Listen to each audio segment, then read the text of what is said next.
Brain power time, everyone. Ready to unlock the secrets of habits. Ooh, sounds intriguing. We're diving deep into The Power of Habit by Charles Duhigg. Classic. But don't worry, we found this awesome YouTube summary that breaks it all down. It's all about how even little changes to your routines can have huge impacts on your life. Like, seriously huge. No kidding. I mean, we're talking about rewiring your brain, right? Exactly. It's like this hidden superpower we all have. And the power of habit shows you how to tap into it. It takes all the complicated neuroscience, dopamine pathways and all that, and makes it practical. It's not just about understanding habits, it's about giving you the tools to actually change them. So cool. All right. Okay, let's get started. The YouTube summary jumps right into this thing called the habit loop. Sounds kind of ominous, right? A little bit, yeah. But it's basically just your brain's autopilot, like the way it automates our actions. Makes sense. Our brains love to be efficient. So true. And knowing there's a pattern to this, a sort of formula, actually makes me feel more in control. That's the first step, recognizing that you're not just randomly doing things. There's a reason behind it. And that reason, as the book explains, is this three-part loop. 3 parts. Yep. The cue, the routine, and the reward. It's like a chain reaction. Something triggers the behavior. That's the cue. You do the thing. That's the routine. And then boom, your brain gets a little hit of satisfaction, the reward. And it's that reward that makes the habit stick. Okay, I need a real-life example because that sounds a bit abstract. Okay, picture this. It's 3 p.m., you're at work, feeling that afternoon slump. Oh, I know that feeling well. Right, so that feeling, that's your cue, your routine. You head straight for the vending machine and grab a sugary snack. Guilty as charged. And the reward, a burst of energy, a little break from the monotony and that sweet taste. Ugh, my brain loves it, even if my body doesn't. But here's the good news. The YouTube summary emphasizes that just recognizing your own habit loops is huge. It's like becoming aware of the autopilot, right? Exactly. You're shining a light on those unconscious behaviors and saying, hey, I see you. I'm not going to let you control me anymore. Exactly. Once you know the cues and rewards driving a particular habit, you can start playing with the routine. You can swap it out for something better, something that aligns with your goals. Makes sense. So instead of reaching for a sugary snack, maybe I reach for a piece of fruit or go for a quick walk. Now you're getting it. But it's not always that easy because, as Chapter 2 talks about, our brains are kind of obsessed with craving. The craving brain.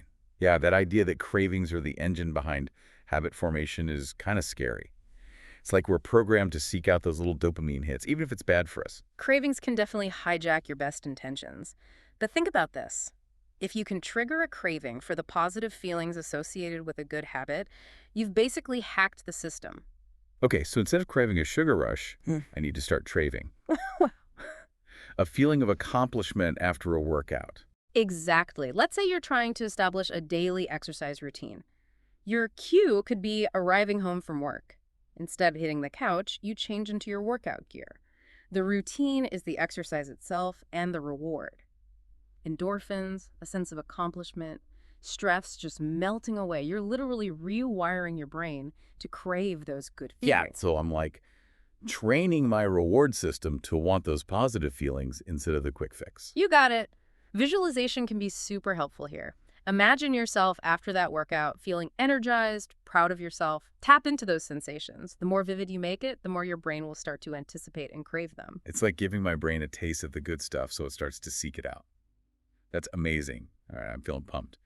But how do we actually put all this into action? Chapter 3 talks about something called the golden rule of habit change. That sounds promising. It is. And it's not about willpower or forcing yourself to change. It's about using the habit loop to your advantage. You're outsmarting your old habits, not fighting them. Sounds way more fun than a battle. Give me an example. Remember that evening snacking habit. Maybe the cue is feeling bored after dinner.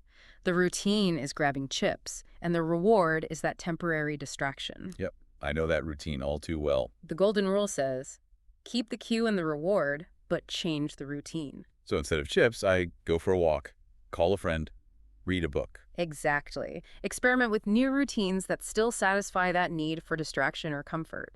The trick is to find something healthier and more fulfilling, and eventually your brain will start associating that new routine with the reward. It's like I'm rewiring my brain without even realizing it. Exactly. You're not fighting your brain, you're working with it. I'm already feeling more empowered, like I'm not a slave to my habits anymore. That's the power of understanding how habits work. You're in control, not the other way around.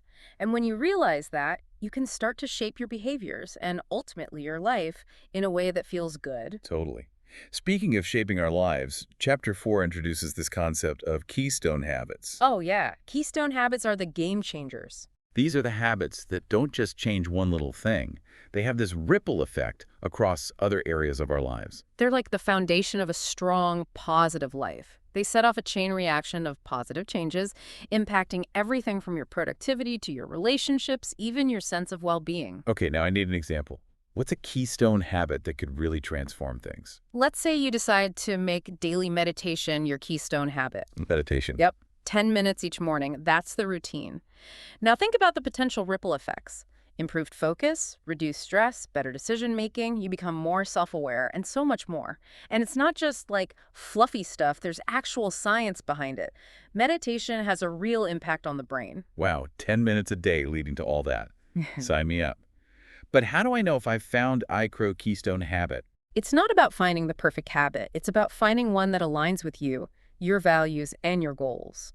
What areas of your life do you want to see change in? Is it your health, your relationships, your career? A keystone habit is like that first domino. Once it falls, it sets off a whole chain reaction of awesomeness. So inspiring. I'm already brainstorming potential keystone habits. Yeah. But before I go full-on superhero, let's talk about willpower. Because let's be real, relying on willpower to change our habits is exhausting. Ugh, tell me about it. Willpower is definitely not the answer. Chapter 5 digs into this and basically says, stop relying on willpower alone. It's like a muscle, it gets tired. So true. I'm always starting strong on Monday, and by Friday, I'm reaching for the cookies again. The real key is to build systems and routines that make the good choices the easy choices. So instead of white-knuckling my way through life, I need to set up my environment for success. Exactly. Let's say you want to be more productive at work.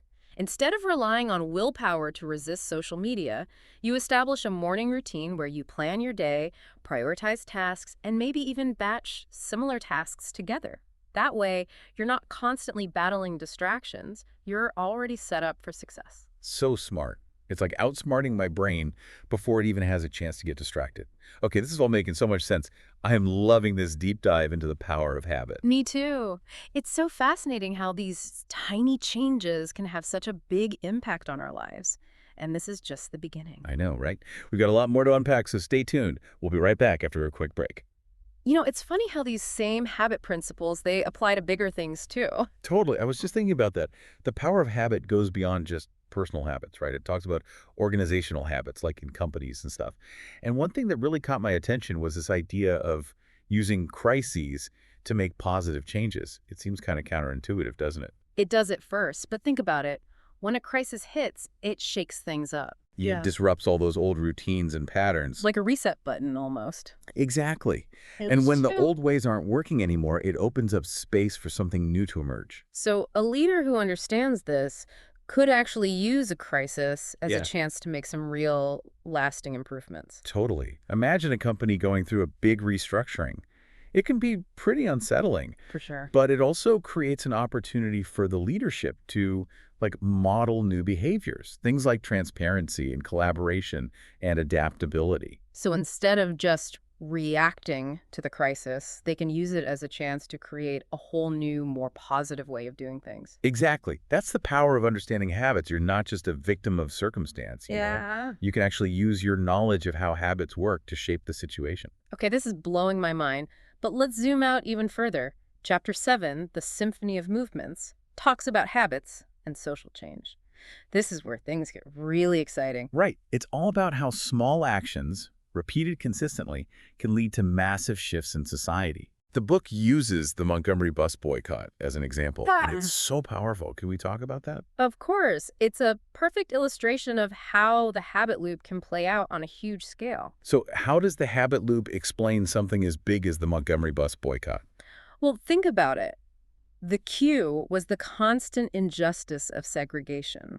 A daily reminder that things were not right. Exactly. The routine was the act of boycotting the buses, choosing to walk miles, carpool, organize alternative transportation, all of that. Even though it was really hard, And the reward. it took time, but that sustained effort eventually led to the desegregation of buses, a huge victory in the fight for civil rights. Wow. So even though each person was just making this individual choice not to ride the bus, Yeah. when you multiply that by thousands of people day after day, It became this unstoppable force. amazing. And I love how the book points out that those small victories along the way, they help to fuel the movement's momentum. Like every time something shifted, even just a little bit, it gave people more energy to keep going. It's so true. Those little wins act like rewards, They reinforce the habit. And suddenly, what seemed impossible starts to feel achievable. This is giving me goosebumps. It shows that even in the face of huge systemic problems, our individual habits can make a difference. Exactly. We have more power than we realize. And Chapter 8 builds on this idea even more. It talks about how leaders can intentionally shape habits to create change.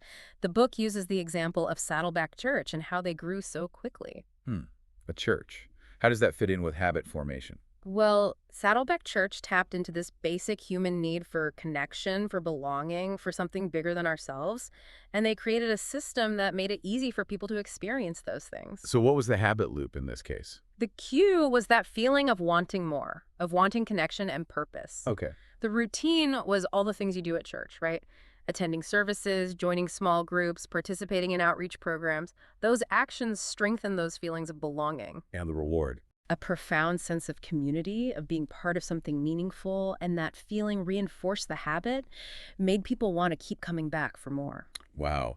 It's amazing how these seemingly simple things can have such a big impact, not just on individuals, but on whole communities. It's about understanding what people crave and creating a system that satisfies those cravings in a positive, healthy way. And this applies to all sorts of movements, not just religious ones. Think about political campaigns or environmental activism, or even trends that take off online. They all rely on creating habits that spread and take root within a group. This is mind-blowing.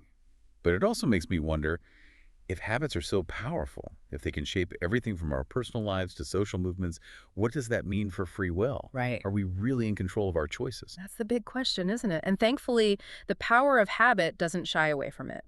Chapter 9, The Conundrum of Choice, tackles this head on. It's a real thought-provoking chapter. Okay, I'm officially hooked. We need to dive into that conundrum. Okay, let's dive into this conundrum of choice. It's kind of messing with my head a little. Right. We've been talking about how powerful habits are, how they can shape pretty much everything. But then where does free will come in? If our brains are kind of wired for certain habits, do we even have a choice? Yeah. Chapter 9 goes deep on this, and it's not like it gives a simple answer. Okay, good, because simple answers usually aren't the right ones. Exactly. The book talks about how our habits come from a whole bunch of things. Some we can control and some we can't, like your genes, how you were raised, your environment. So it's not like if I have a bad habit, it's all my fault because I have no control. Not necessarily, Yeah. but the power of habit does say that even though we can't just snap our fingers and change overnight, we can become more aware. Aware of the habits, you mean? Yeah. Understand why we have them and then start making different choices. It's like, okay, you can't make a sudden U-turn, but you can slowly start steering the ship in a new direction. I like that analogy. Yeah. But even if I'm aware of a habit, if my brain is literally wired for it, am I really free to change it? That's the tricky part. The book seems to be saying that becoming aware is the key to that freedom. So it's like, once you see how the puppet strings work, you can start moving differently. Exactly. Okay, so let's take procrastination, for example. My specialty. Right. So many people struggle with it. They know it stresses them out, but they still put stuff off till the last minute. So relatable. Instead of just saying, well, I'm a procrastinator, end of story, what if you dig a little deeper? Like, figure out why I do it. Exactly. What are the triggers? Is it fear of failing? Not understanding the task? Feeling overwhelmed? And what's the reward? Even if it's not a good one. Like maybe you get a short-term relief from avoiding something hard. So it's about being curious about the habit, not just judging myself. Exactly. Once you see the mechanics behind it, you can experiment with different approaches. Maybe you break big tasks into smaller chunks. Or you give yourself little rewards for each step. Ooh, I like rewards. Right. Or maybe you create a workspace that's totally free of distractions. So it's like I'm setting up my environment to support the good habits. Exactly. And the more you do those new things, the stronger those neural pathways become. You're literally rewiring your brain. This is incredible.